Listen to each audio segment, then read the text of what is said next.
Hey, David. Hey, Kurt, how are you? I'm good. Yeah. Hey, Charles. Oh, Charles isn't Charles, here. Oh, well. Charles, Ah, I guess missing Charles I'll tonight. have to wrangle Big Buck Buck will here, have to fill in for him. Hello, everybody. Welcome to ArtStreamLIVE. It's our July the 8th, right? 2017 webisode. Here we Episode. Here go. we go.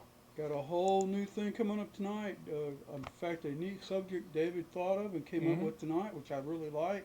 The idea about who makes other people's art. Yeah, I mean, Can you no, be an artist and make your own art?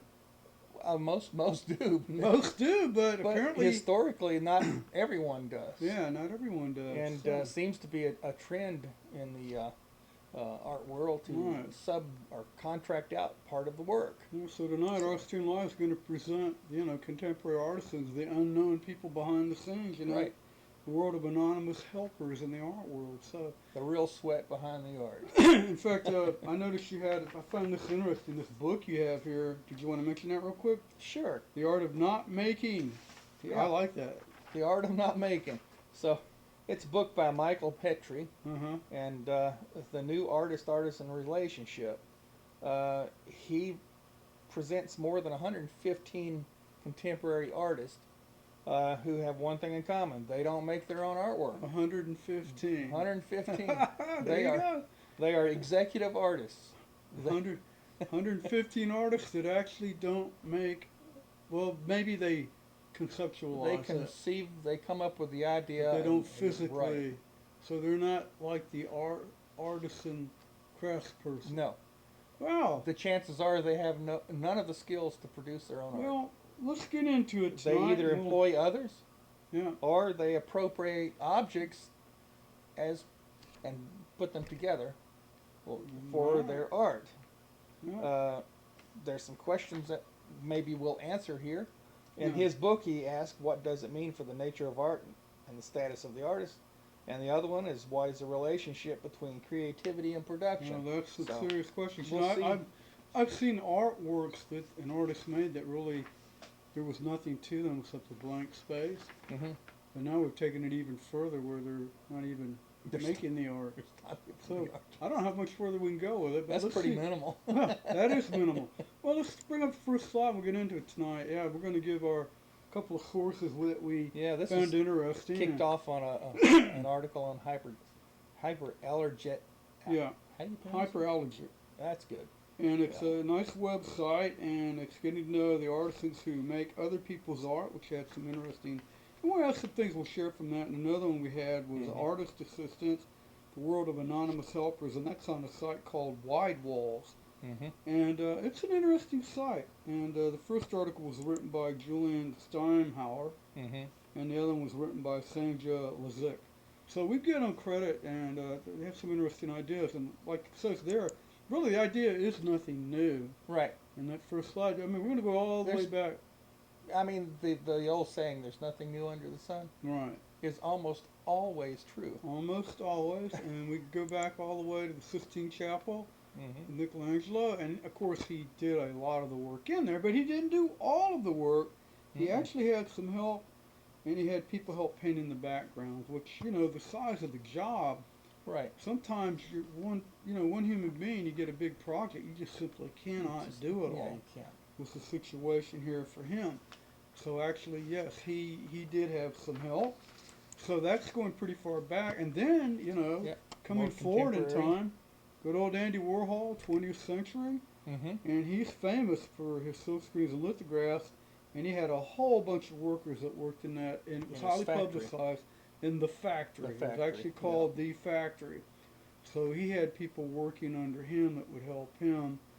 And, so it's not anything new. It's been going on for a while. So Andy Mm-hmm. Warhol, from Michelangelo to Andy Warhol, it's been done. Now, talking about Michelangelo kind of got us into Italy. Mm-hmm. But actually, and this is something from that first article, Petra Santa, Italy, Mhm. is known as the Little Athens in Italy, and it's because they have just a huge collection of artisans and foundries and workshops where sculptures are made. It's called the Little Athens, Italy, like I said. Uh, even Michelangelo went there to seek marble. Mm-hmm.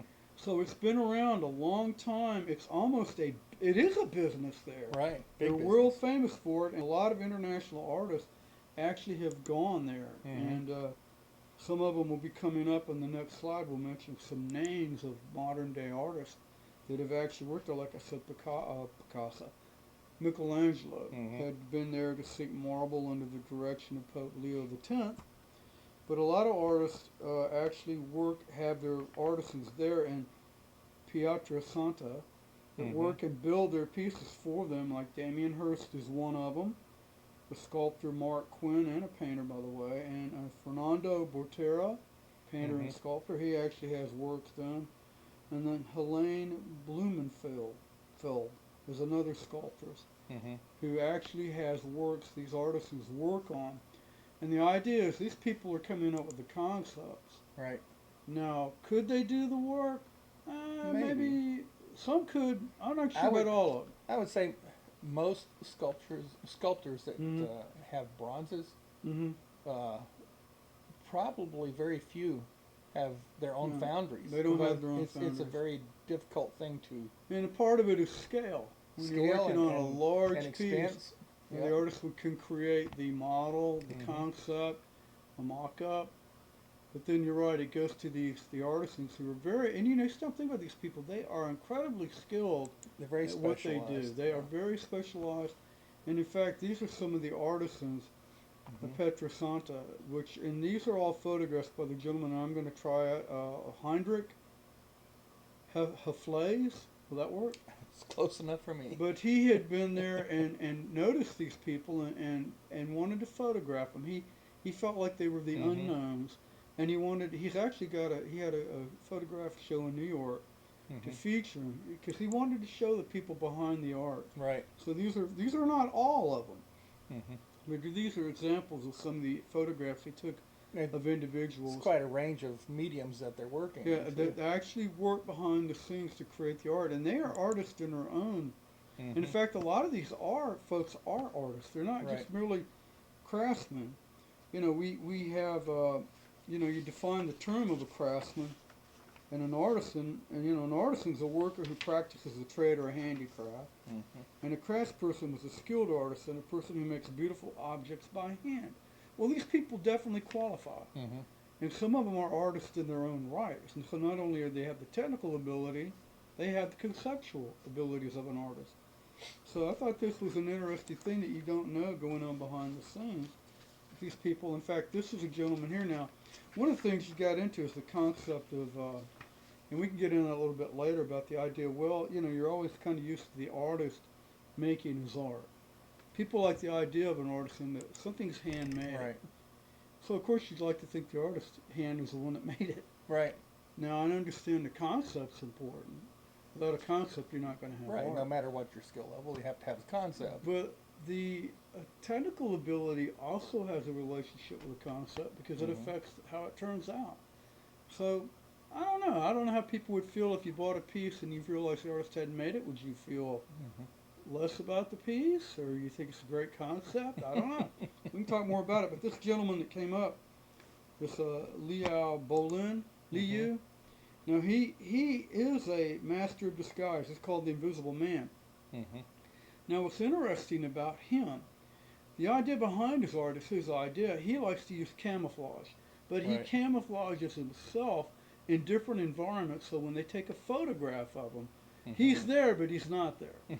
That's his concept behind his art. So he's got to have a separate ability to have somebody photograph it. Right. But at the same time, since he is part of the art, he literally can't paint himself. So he does need Mhm. an artisan to help him, almost like a helper, a worker, an artisan, a craftsperson to actually paint him, and that's a photograph of that being done there. So Right. in his case, it really does make sense. It Right. actually doesn't detract from his work, it adds Mhm. to his work. Because he physically, I mean, he could paint his face, but there's no way he can paint all of himself. No. So he has to have the help. So in his situation with the concept, it makes great sense Mhm. for why he would do that. So I thought that was a neat example. Now, one of the other examples we've got, we're going to Jeff Koons. Well, here There we go, Damien. We got to get Yeah. Damien in here. This particular piece is one of his paintings, and the whole thing was, the question was on this: does the artist or the assistant paint the thousands of spots on Damien Hirst's paintings? And according actually to Damien Hirst, and it's there in that little bit in the article there, a woman named Rachel Howard, who is an artist herself, he said he claimed was her best ever spot painting assistant. She painted spots better than anybody else. So this is going on behind the scenes. People didn't know that. And her successor was someone named Lauren Child, and that individual and other part-time assistants actually painted colored spots on other famous paintings he did. They did this in the late 1990s. But the point is, for Damien to get the work out, he physically cannot do it all. Right. And that's true. Any artist, we are physically limited by what we're able to do. Now, if you're in the multiples printmaker, you may have a little bit more of advantage. But a painting, depending on the type of painting you're doing, you can only be able to do so much. Yeah, I mean, there's so many hours in a day. Well, his solution to it is to come up with a concept, show people, and then employ them to do it for him. So yeah, I guess in a corporate sense, in a Henry Ford assembly line concept of increasing production, you multiply your man hours. It makes sense, and he delegates it. So that's an example of him using it there. But I don't know how, there is some controversy behind that. Some people like it. We talked about in the article that David Hockney actually does not like it. He kind of resents the fact that Damien Hirst is doing this.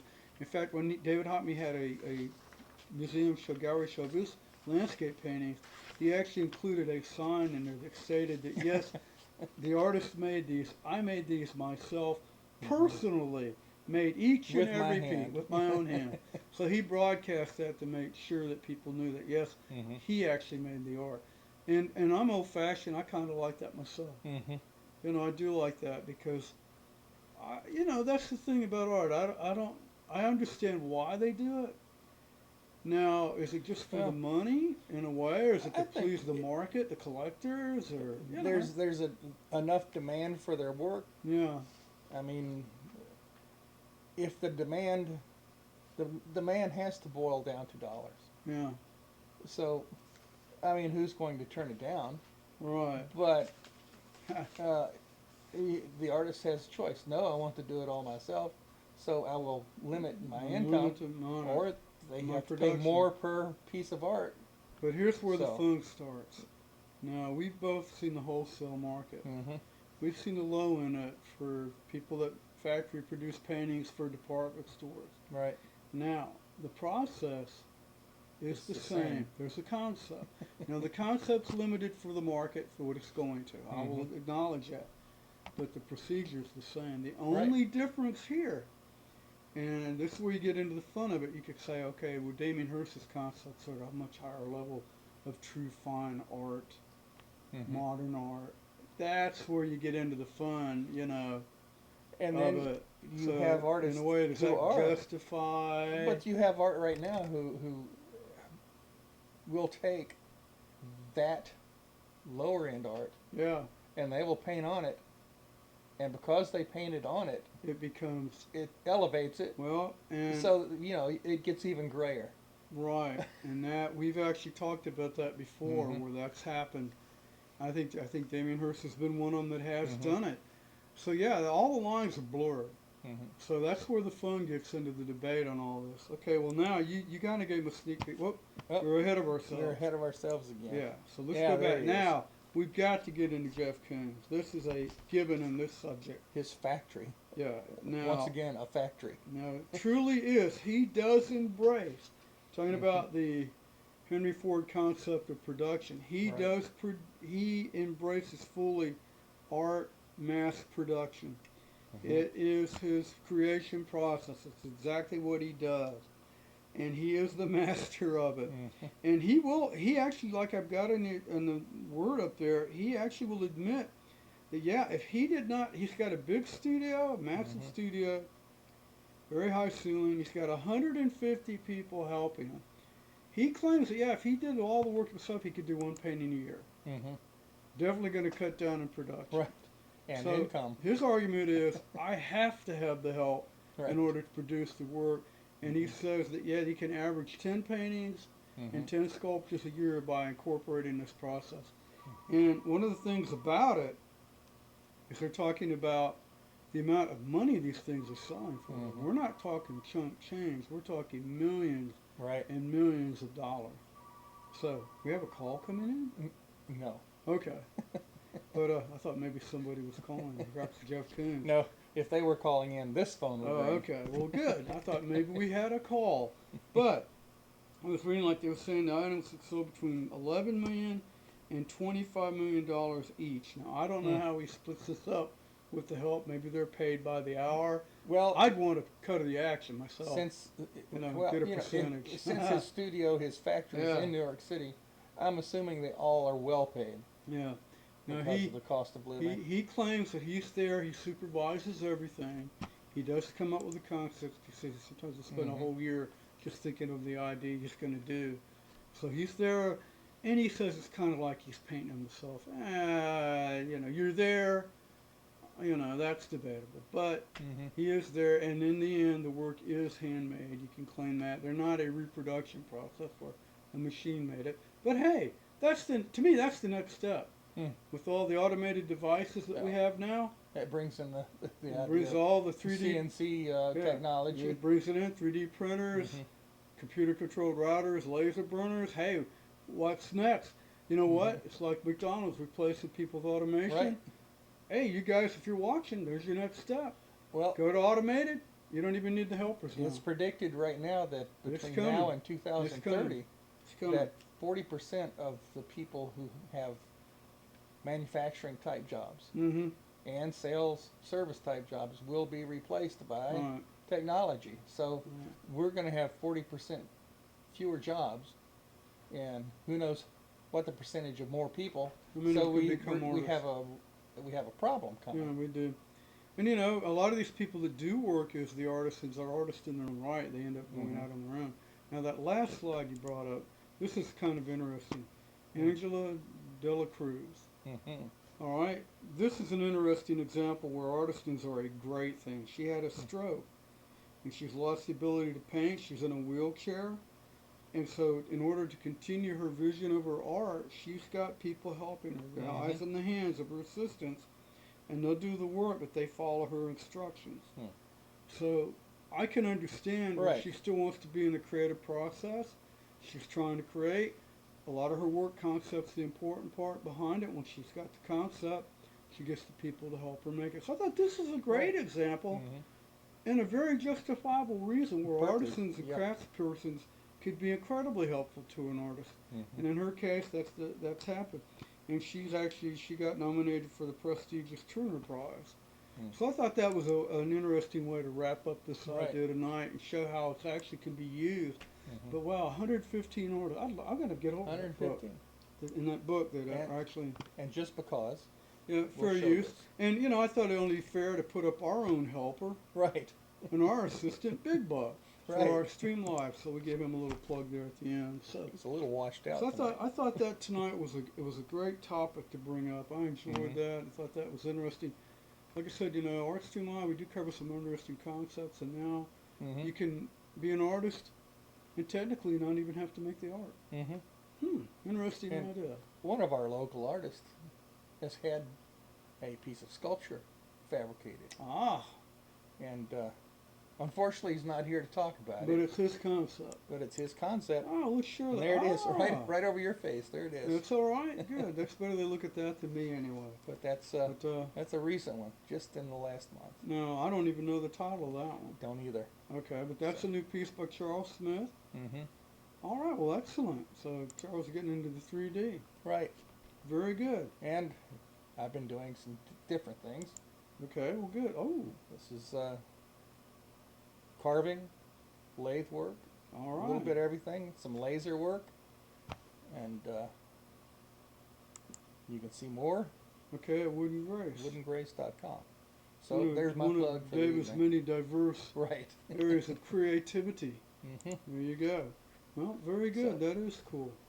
And I think we've been also doing some research in our research department for another funky find from the interweb. Well, Big Buck came up with this one at some of his cousins. Oh, well, this would be a good one. And this is probably going to be an excellent way. Now, we're going to wrap it up with this. We're going to wrap it up with this. We'll go. This is we're not going to even comment on this. All right. Well, this will. I think it'll comment for itself. Nope. Yep. I think But so. and then we'll just go straight into credits. So I'm Right. going to take a minute to just tell everybody good night and goodbye. Then and tell them Mhm. thank you for watching ArtStream Live, and Mm-hmm. I hope that you're seeing us on Facebook or YouTube. Right. And write to us at artstreamlive@gmail.com. Mm-hmm. At the bottom of the screen here. At the bottom of the screen, we're always interested in input, and we're looking forward to next month. No telling what we'll do. We'll see when it comes. All right. Well, let's go to the funky fine. And Yeah, good see night, what- everybody. Thank Good you. night. Funky video fans on the interweb.